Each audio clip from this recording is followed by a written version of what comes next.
Okay, so if you remember from the house tour, we have two patios. One is right off the kitchen,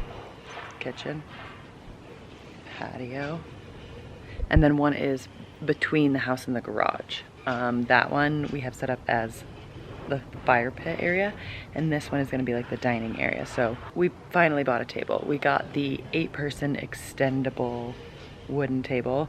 I have to build that, which is what we're about to do.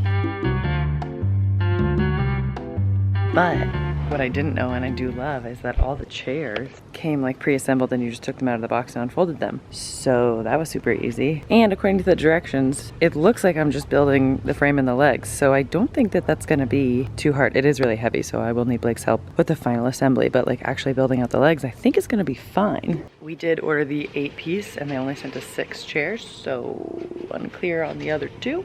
Kind of need those. And then we'll need to get an umbrella. I'm thinking something cute, like European seaside, stripes, tassels, I don't know. But before we get building, I want to take you on a little garden tour because so much has updated and changed and bloomed, and it's so beautiful.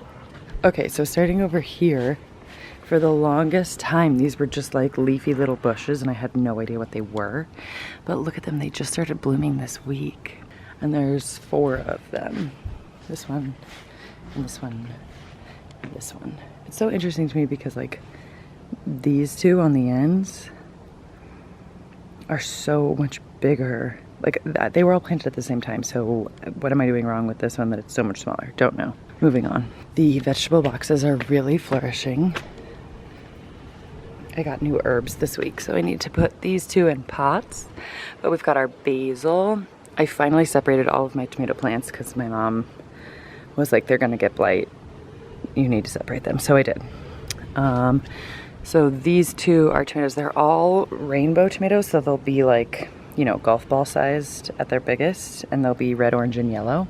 And then Swiss chard and arugula. But we've got some little guys coming in. So exciting, so cute. And look, we've got some over here. Okay, and then this box over here, again, another rainbow tomato, red kale, and this one is a sweet orange pepper. Now, I have been finding cabbage moth cocoons on the backs of these leaves. I mean, it's, you know, it's kind of gross if you're not into like bugs and stuff. Maybe close your ears, I don't know. But you know, it's nature, it's just part of nature. Oh, there's one right there. So I just pick them off and kill them. And you know, I'm not really into killing things in nature, but these guys, literally, their only purpose is to eat your crops, like your leafy greens, and they can just absolutely destroy huge amounts. So I don't feel that bad killing them, to tell you the truth. They're on my arugula too, but the arugula is a little bit harder to kind of like pick through. My goal is not to use any sort of chemicals or pesticides or anything like that on these crops. So really my only choice, my mom, when I planted them, was like, you need to net everything because you're gonna get cabbage moths. And here's me just being classic me, and I waited too long and now they've created their cocoons. So it's kind of like, if I net them now, I'm gonna trap them inside the nets. So I'm trying to pick off as many as I possibly can. As soon as they move from, and again, science, I know it's kind of gross, we're talking about like things in silky sacks on my plants. But as soon as they turn into actual moths and like go into the universe, I'll know because I'll start getting holes in my leaves because they'll be eating them. And then I will tarp. I think they start eating at the caterpillar stage though. Mom, you wanna help me out on that one? I think they do. I think they start eating at caterpillar, and then once they've eaten their fill, then they turn to moths. I've read The Hungry Caterpillar. So, you know what, we're just gonna need to call her and figure out, since I didn't do it at the moment I should have, what do I do now? You guys remember my rose bush? When I bought the rose bush, it had a bunch of blooms on it, and then we got a ton of rain, and the petals don't like the rain, and so they all fell off, and I had to cut it back, and I was so worried that it was like the end of the rose bush. It was not. Someone's getting their roof redone, sorry. So when we left for Europe, it didn't have, I had just trimmed it back. And I was like, you know what, I'm gonna leave, it's gonna get watered, we'll see what happens. And I came back and it had 5 blooms, and when I bought it, it only had 3. So she's quite happy. It's called Anna's Promise, this type of rose. Now, they spelled it Anna, but the only A-N-N-A person that I know says it Anna, so we're going with Anna's Promise. And they look like really pink red in their bud, but as they start to open, they kind of turn into this like soft coral. It's more peachy in real life. I don't know, it kind of looks like a lighter pink here than it really is, but I'm obsessed with it. And it's supposed to get to 3 to 4 feet tall, so I put this like trellis thing up, and I'll start like tethering it back to this as it gets a little bigger and maybe needs that. And here is our last garden box. Look at these squash. I should not have put 2 different squash in one box. I should have done 1 squash in one box and just left it, because these leaves are absolutely massive, like massive. These are huge. We've got one that's ready to pick. Look at that guy. Oh my God, it's literally so exciting. The interesting thing about squash is that you have male and female blossoms. So you need both in order to get zucchini, obviously. This one is a female. We can tell because it's just like the stem, just like the flower stalk. Whereas this one down here, you see how it's like the zucchini is growing from the plant and then the blossom is on the end? That's a male. Obviously they pollinate one another, and that is how we get these giant zucchini. I just picked my first one yesterday, so this is thrilling. And then these more round leaves, this one is a butternut squash. I love, love, love, love the tendrils that this one grows.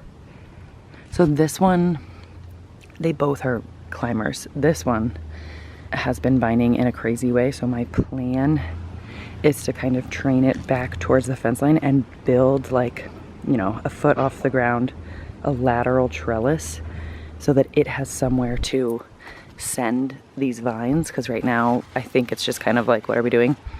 This one is also much younger than this one. I planted this one from seed and I bought this one as a starter.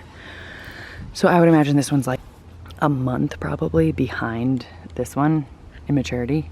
So I really want to get, we don't have any squash yet, but you can see the little blooms down there. And to tell you the truth, I've never grown a butternut squash, so I have no idea if this one is the same like male-female pollinating system, or does every flower turn into a squash? I don't know. We're gonna find out. And then our lavender started coming in. I thought for sure that this was not gonna make it, because if you had seen it at the beginning of the season, woof. Now, some of them not really thriving, but this one definitely is.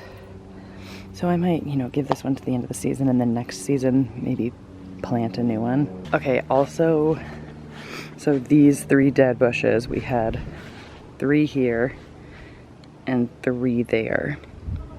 And I obviously have taken them out, planted my rose bush here, and I planted lupine, does anyone know? Lupin, I think it's lupin, seeds all along the back here because they get really tall, and I love their blossoms, and they just started sprouting. I planted, I don't know, quite a few seeds. Some of this is weeds, but I've been kind of nervous to pull stuff until it gets a little bigger and I can really tell like what's what. But I was trying to keep it, you know, somewhat linear along the fence here because they will get pretty tall. So then I thought in the front, maybe I could plant something a little shorter. So we'll see how those come in, but they just came up this week and I'm really excited about it. I do plan on taking these last 3 dead bushes. I'm not sure what I want to put back there. I do want to do like something in the spaces between the grass, the rose bush. Might put another rose bush here. Anyways, that's our garden update. We've eaten quite a bit of the Swiss chard and the arugula. We had our first red kale salad the other night. It was fantastic. I think Blake is most excited for the tomatoes to come in, which they won't for a couple more weeks. But every day I'm like giving him the update about everything, and he's always like, well, what about the tomatoes? When are the tomatoes? It's like, buddy, I'll tell you when the tomatoes are ready, I promise. It's not today. Hold your horses. Anyways, I feel like the garden has a lot of potential. I'm really excited to be introducing more color into the space. But now I need to build our table and patio set. So let's do that.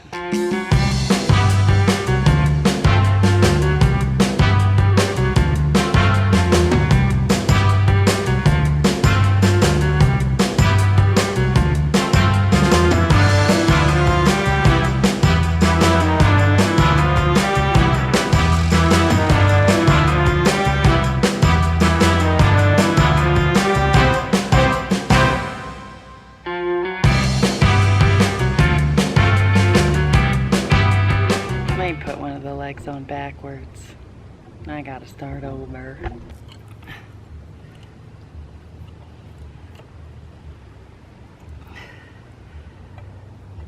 There's holes at the bottom. There's holes on the base. Holes on the base. And they need to be facing the same way for both legs. And I did not do that. That's okay. Okay. Okay. Carrying on. Crisis averted.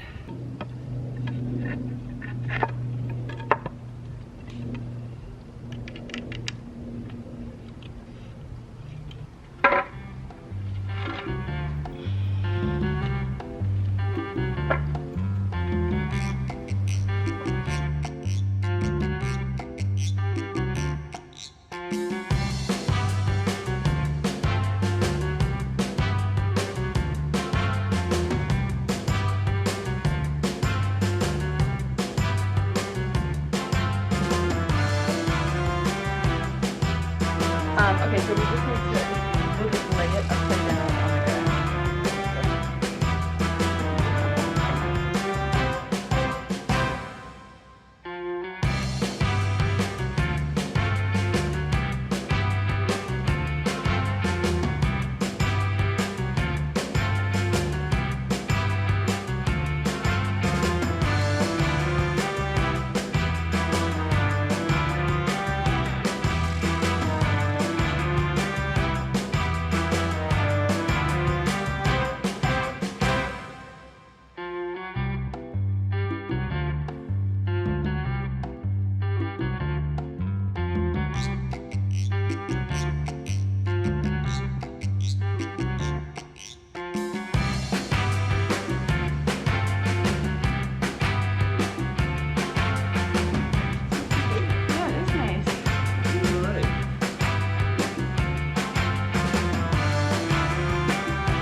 Cute.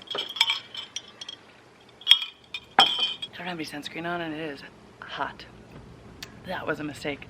So this extends, Blake and I cannot figure out how to get the pieces out. They're like built in underneath here.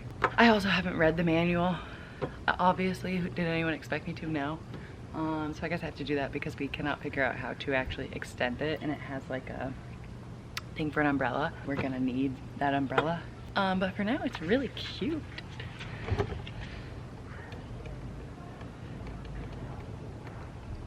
In the mornings, the aspen trees like create a lot of shade right here. So this will be a lovely place to sit and have my coffee.